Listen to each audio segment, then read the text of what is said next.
이건 절차와 내용에 대해서 분리해서 설명을 드리겠습니다. 우선 절차에 관해서 소송 없이 진행을 원하셨는데요. 소송 없이라는 표현 속에는 두 가지 방법이 있습니다. 하나는 협의이혼의 방법인데요. 협의이혼은 변호사가 대신 도와드릴 수 있는 방법이 없고, 아내와 남편 두 분이 같이 가정법원에 가셔서 이혼 신청서를 내시고요. 미성년 자녀가 있는 경우는 3개월, 미성년 자녀가 없는 경우에는 1개월의 숙려기간을 거친 후에 이혼 결정문을 받는 날을 딱 2날 정해줘요.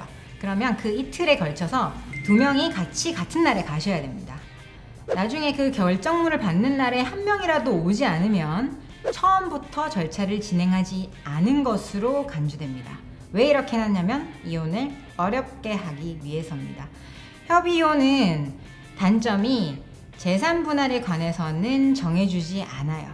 그래서 양육권과 양육비에 관한 사항은 협의이혼 신청서에 쓰실 수 있는데요.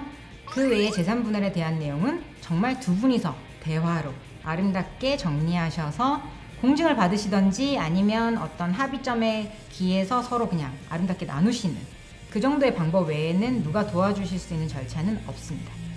두 번째, 소송 없이라는 표현 속에는 재판상 이혼은 맞지만 소송까지는 가지 않는 조정 이혼의 절차가 있습니다. 그거는 법원의 조력을 구할 수 있고 변호사의 도움을 받으실 수 있는 절차인데요. 소송은 아니고 조정일을 잡아서 함께 이제 협의를 해보자 라는 선에서 하실 수 있는 겁니다. 그래서 조정일을 정해서 그날 이혼의 여부, 위자료, 재산분할, 양육권, 양육비에 대한 모든 사항이 정해지시면 그날 조정일에 임의조정으로 한 방에 끝내실 수 있습니다.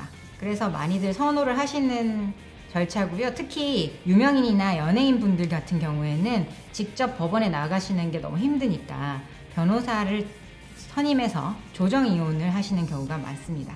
그런데 이 조정이혼의 경우에도 역시나 재산분할이나 이런 부분에서 협의를 한다는 거지 판사님이 나서서 이렇게 나누세요 이렇게 해주시지는 않아요.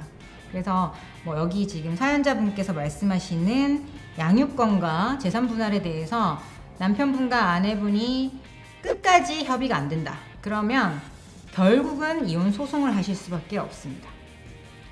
두 번째, 이제 내용에 대해서 말씀을 드리면요, 아내의 외도로 인해서 이혼을 하신다고 했는데요. 외도에 대한 증거가 명확히 있다 하더라도 그 외도라는 행위가 미치는 범위는 이혼을 할 것인가의 귀책사유, 그리고 위자료를 얼마로 할 것인가에만 영향을 미칩니다. 이 귀책사유는 재산분할과 양육권, 양육비에는 큰 영향을 미치지는 않아요. 그래서 실무에서 진행을 해보면 아니 저렇게 나쁜 사람한테 저렇게 다른 남자랑 바람이 났는데 우리 애를 어떻게 맡깁니까? 하면서 절절하게 호소를 하시는데 저도 너무 마음은 이해가 돼요. 그런데 법원에서 바라볼 때는 만약에 별거를 하시고 있는데 그 외도한 아내가 지금 아이를 키우고 있다. 그러면 법원은 굉장히 보수적으로 판단하기 때문에 아이가 잘 자라고 있다면 현 상태 그대로를 유지하는 걸 선호해요. 그래서 외도를 한 아내라 하더라도 아이를 키우는데 큰 문제가 없다면, 아이를 학대하거나 방임하거나 이런 경우가 아니라면은 엄마가 키워라 라는 결론을 내릴 수도 있다는 거죠.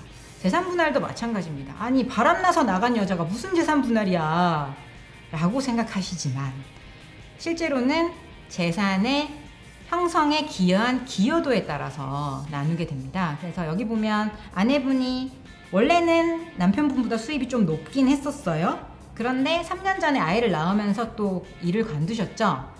물론 전업주부도 이 가사일에 기여한 바가 있기 때문에 재산분할의 권리가 있는데, 이 경우라면은 사실 기여도를 정확히 제가 얼마다 정도를 모르기 때문에 잘 모르겠지만 대부분 이렇게 맞벌이를 어느 정도 하신 경우라면은 한 반반 정도 생각하시면 되지 않을까 싶습니다. 그래서 재산분할을 하나도 안 해주고 싶어요, 양육권도 정말 안 주고 싶고 양육비도 많이 받아내고 싶어요 라는 걸 저도 심정적으로는 이해가 되지만 실무적으로는 쉽지는 않은 일이고요.